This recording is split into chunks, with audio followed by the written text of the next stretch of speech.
Olá! O Brasil está comemorando 200 anos da sua independência e também 200 anos da atuação da diplomacia brasileira, que sempre trabalhou para a defesa pacífica dos interesses nacionais, para a formação e consolidação de nossas fronteiras e para a projeção internacional do país. Para comemorar essa data, o Ministério das Relações Exteriores e a Fundação Alexandre de Gusmão estão abrindo ao público a exposição Brasil 200 anos, Percursos da Diplomacia Brasileira. A exposição retrata o itinerário diplomático do Brasil, desde a sua formação territorial até a transferência do Itamaraty para Brasília em 1970. E para conversar sobre essa importante data, eu recebo o deputado Flávio Nogueira, do PT do Piauí, que é o primeiro vice-presidente da Comissão de Relações Exteriores e de Defesa Nacional aqui da Câmara. Eu sou Fernando Gomes e este é o Palavra Aberta. Deputado, muito obrigado por estar aqui com a gente. Eu Prazer. Começaria já pedindo ao senhor para que nos falasse um pouco aí dos marcos iniciais, dos primeiros passos da diplomacia brasileira lá atrás. Não foi fácil, né? Que era o Brasil colônia e descoberto aqui o país, essas terras lá do Atlântico, né?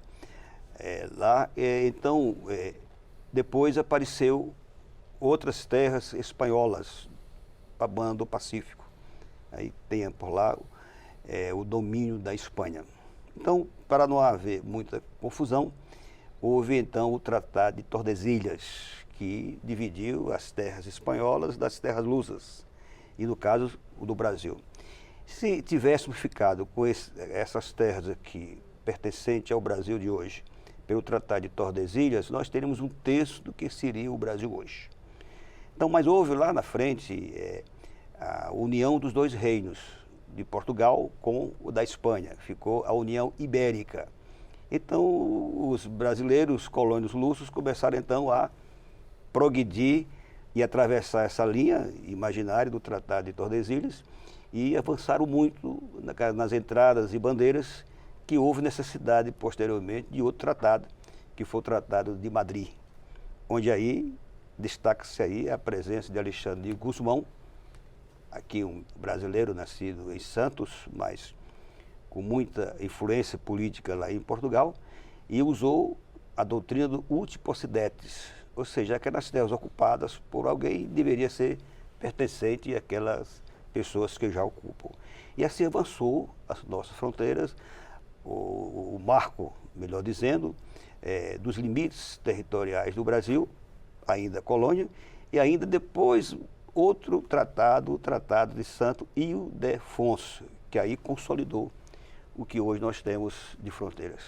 Então você vê que foi um trabalho imenso, né, que também precisou de pessoas que entendessem de cartografia, entendessem de geografia, para que pudesse estar demarcando essas terras que é hoje esse país ciclópico continental. Perfeito.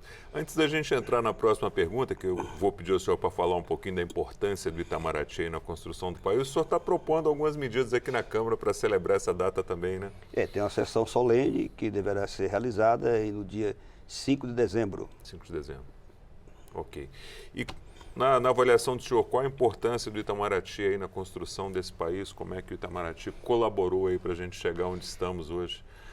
Eu falei essa parte de demarcação de terras, né, que teve importância aí o Alexandre de Gusmão, que é tido o avô da nossa diplomacia, e tem uma presença marcante, que é de José Bonifácio de Andrada e Silva, que eu acho que é o brasileiro maior que nós temos. Ele foi o nosso primeiro chanceler, podemos assim dizer, que foi, naquela época, o ministro da Secretaria dos Negócios Estrangeiros, que é hoje o Ministério das Relações Exteriores.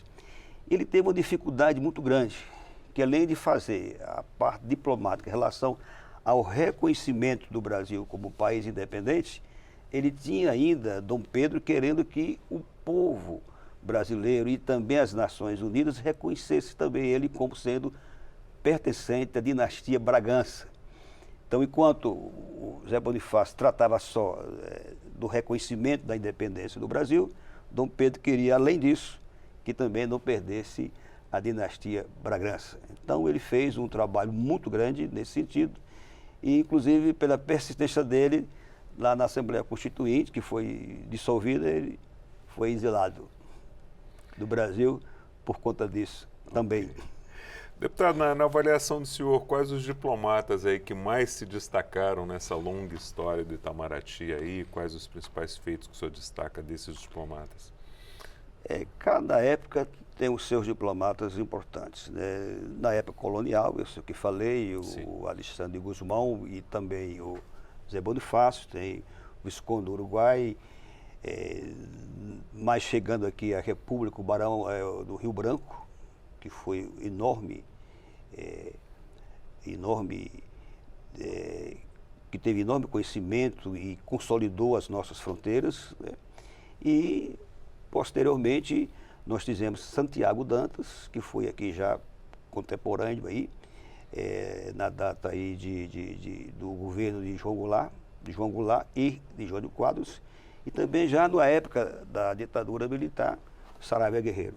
São os grandes diplomatas brasileiros, e citando mais recentemente Rubens Riquet Cúpero, que foi também, inclusive, um bom historiador. Perfeito.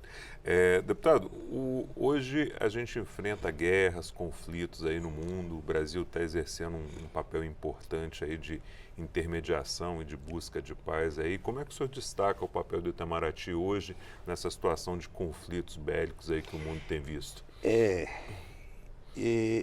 O Brasil tem sempre se notabilizado pela neutralidade, né? E durante todo esse tempo, depois que demarcou as suas fronteiras, procurou, perante o Conselho das Nações, não tomar partido de um lado ou do outro, e, por sinal, fazendo a união possível do continente americano, inclusive a doutrina do pan-americanismo, que foi muito tempo defendida também por Afonso Arinos, que é outro também diplomata importante do governo Jânio Quadros, foi o primeiro ministro dele. E temos que ver a presença do Oswaldo Aranha lá na presidência da Assembleia das Nações Unidas de 47, com a formação do Estado de Israel, que gerou agora toda essa confusão, ainda hoje está confusão lá no Oriente Médio. Então, essa tem sido a posição do Brasil, a posição de neutralidade, a posição de querer, junto com outras nações, com outros países, promover a paz entre os litigantes. Tem sido, e como tem sido agora na guerra da Ucrânia, como também agora no Oriente Médio. E veja, esse repatriamento dos brasileiros da onda do conflito ali é um grande papel diplomático, né? Um desempenho diplomático muito grande, inclusive servindo até para outros países o corredor chamado corredor humanitário, abrindo as fronteiras lá do Egito para que as pessoas possam estar saindo de Gaza e, do caso dos brasileiros, chegando aqui até esse glorioso país. Deputado, a gente já está caminhando para o final, foi um prazer conversar com o senhor aqui. Deixa aí um minuto para o senhor fazer as considerações finais.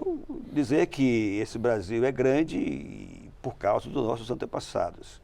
Daí a importância que nós temos que conhecer a história, saber quem foram os construtores do país, quem foram os construtores do Império e também os construtores da República, para que nós possamos tirar disso aí proveito e trazer para esse momento que o Brasil passa e que ainda precisamos muito de aprendermos com os nossos ancestrais. Perfeito. Deputado, muito obrigado por estar aqui com a gente, um prazer ter o senhor aqui. Obrigado por todos os esclarecimentos prestados. Eu agradeço. Muito obrigado. Eu conversei com o deputado Flávio Nogueira, do PT do Piauí, sobre as comemorações dos 200 anos da atuação da diplomacia brasileira. Se você quiser assistir novamente a este ou a outro dos nossos programas ou ter mais informações sobre esse assunto, é só acessar o site da Câmara, câmara.leg.br, nossas páginas nas redes sociais, nosso canal no YouTube ou o aplicativo Câmara ao Vivo no seu celular. A você que nos acompanha, muito obrigado pela sua audiência, um forte abraço e até a próxima.